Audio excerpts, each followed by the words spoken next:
Okay, hi. Today I'm actually making this video more for myself, to be honest, because when I walk in the morning on the treadmill, I always try to find YouTube videos of like manifestation or podcasts or things that are like motivational to start my day more positively.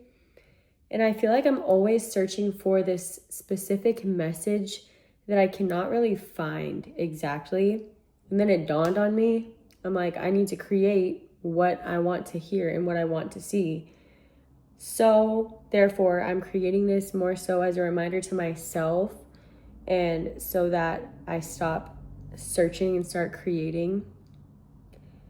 And basically, the gist of the video is you have control and you are able to create the life that you want. If you want to change your life and break out of the mold that you built yourself into and actually evolve and grow and bring in your manifestations, the three things that are going to inhibit you from doing that is resistance, scarcity, and fear. One of the biggest things that I've had to learn is that the ego loves resistance.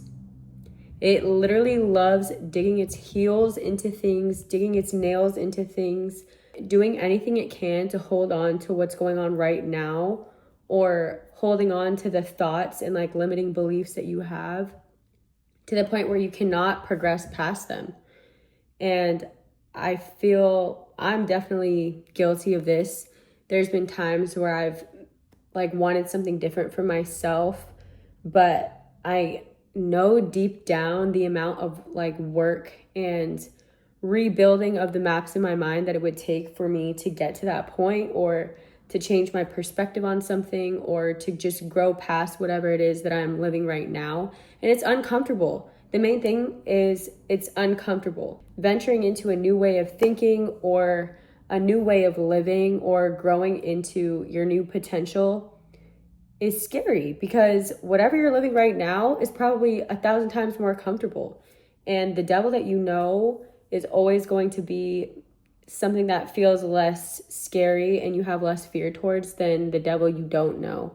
And I think that that's the main reason a lot of people stay in toxic relationships, or why they stay at jobs that they don't like, or why they don't try that new workout class, or they don't take up a new hobby, because the fear that's on the other side of doing that new thing and low key having to break yourself out of that box and become a new person is scarier than the comfortability of like living where you're at now without what you might gain from doing that. Like I said, I'm not above this, and that's the whole reason why I'm making this video, is to remind myself and to remind you, you have control. You have control over your own life and your own brain and your own actions. There's obviously things you can't control, but when it comes to progressing, growing, trying new things, branching out, talking to new people, you have control over that. And you have this one life to do what you want and to get what you want and to try to live how you want and to like what makes you happiest. So, therefore, I think like in situations, your ego tricks yourself into thinking that you don't have as much control as you actually do to keep itself safe. For example, if you're trying to look for a new job and you're like, well, the market is just so bad right now. I've seen all my other friends trying to get new jobs and getting denied, or my company is doing X, Y, and Z for me, so maybe I will like staying here. There's always going to be so many things that make you feel like what you desire or what you're chasing is scarce, and that where you're at right now is safer. And sometimes that's true. Like, evaluation is necessary when you're making changes in your life and when you're pursuing things. But taking a chance on yourself and taking a chance on living in a new way will pay you back. Because if you're having that spark of idea in the first place, there's a reason for that. Like, your soul is hungry for something else. It's hungry for growth. It's hungry for chasing something new. And I feel that to myself, speaking for myself, I always feel it's my personal duty to honor that within myself. And I think being young, I'll admit that I do feel guilty sometimes when I feel those sparks and I don't chase them or don't pursue them with my full effort, or I just don't go for them because I'm scared of what the outcome is going to be, or I talk myself into thinking that where I am right now is safer and better.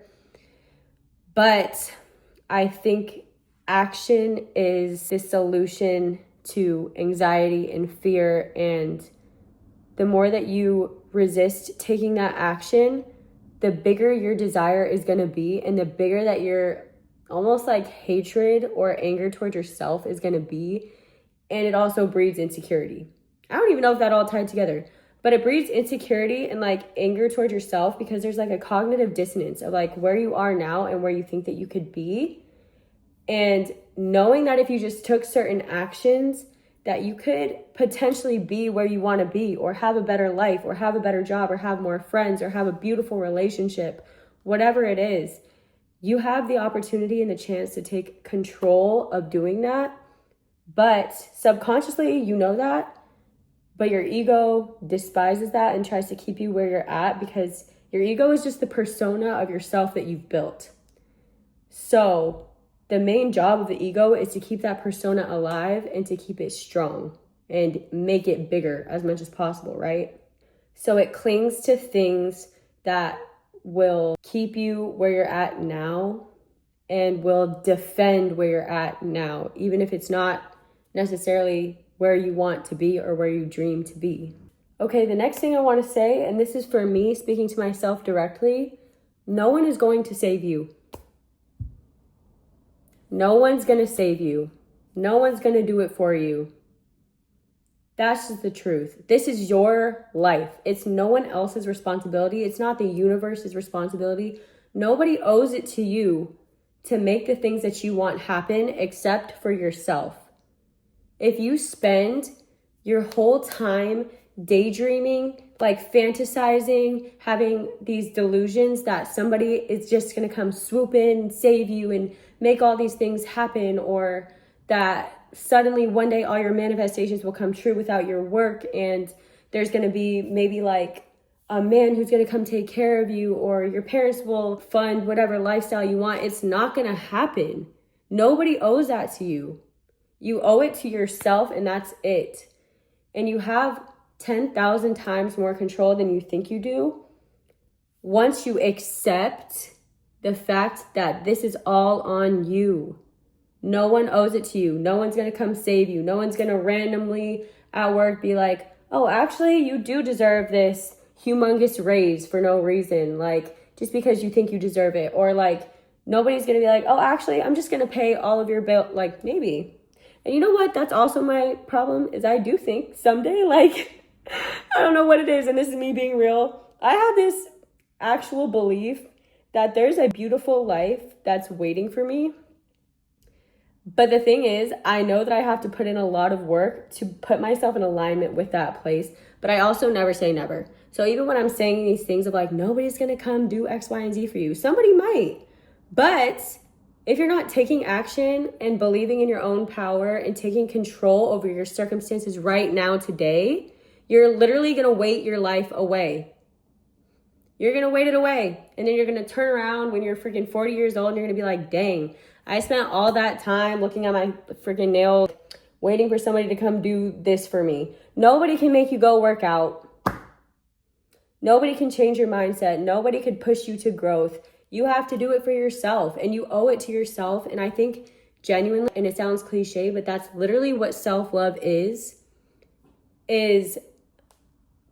putting the energy and effort into yourself that you deserve to get what you want and to become who you want. That's what self-love is. You could say it's freaking doing face masks and eating chocolate at night. Like, okay, that's self-love too. But pushing yourself and taking control and taking action is the ultimate self-love, because your inner confidence, when you do the things that you say that you're gonna do, literally skyrockets. The promises that you make to yourself, when you keep them, it literally closes the gap between your ego and your soul. And it makes you understand and trust yourself so much more and value yourself so much more. When you place it externally, it makes it something that you're not in control of. And also, it obviously makes it easier because you're placing it externally. So it can be like, oh, well, if they don't do that for me, then whatever. I guess I just don't deserve it. It's already that set of thinking of like, it's not in your control. Like you're waiting for somebody else to do it for you. And that's just not going to happen. Unless it does and you manifest it. But like, that's a different story. And I'm done preaching. So to sum it up, release yourself, okay? Surrender. Stop digging your heels into things. Stop hoping that things will be different and start making them different for yourself. If you're looking for a sign, this is your sign to just do it. You can change your life any day. That doesn't mean that it's easy. It's 9 times out of 10 not going to be easy. But there's so much that you gain from freeing yourself from the cages that you've built. And also, additionally, a message to myself, because this is all of this stuff that I've said is just stuff that I need to hear every now and then. Stop searching and start creating, and to put what you want into the world. So yeah, I hope everyone has a beautiful rest of your day, and I'll talk to you guys soon. Stay blessed.